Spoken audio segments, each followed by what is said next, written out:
It's wonderful when you have good leadership and good fellowship at the same time.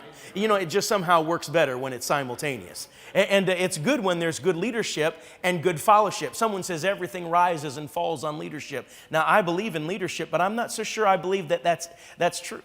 You say, why? Well, Adam and Eve had good leadership, but they didn't show good fellowship. Lucifer had good leadership, but he didn't show good fellowship. And by the way, in both of those instances, you had a perfect environment. Right? Judas Iscariot had good leadership, but he didn't show good fellowship. You see, leadership is important and fellowship is important, but I would say everything rises and falls on lordship. Whether I'm willing to submit to the lordship of Jesus Christ. And that's so important in a church, that the pastor be submitted to the lordship of Jesus and the people be submitted to the lordship of Jesus. When that's done, well, we're going to have a real good time. When that's not done, well, then there's trouble.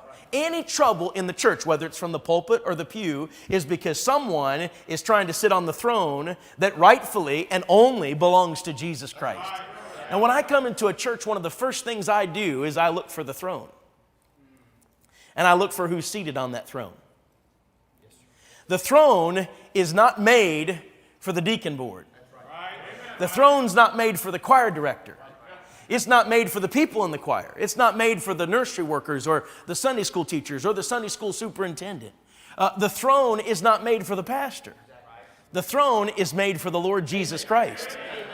When the Lord Jesus Christ is on the throne and everybody is submitted to His kingship and His lordship, well, buckle your seatbelt, because it's going to get good real quick.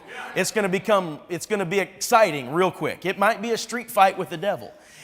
But it's going to be exciting. It might be great victory. It might be great revival. It might be great revival through deep waters. But when Jesus Christ is on the throne and the Spirit of God is the one that is leading and guiding, and everyone in the church from the pastor to the people are submitted to Him, we're going to have things run the Lord's way.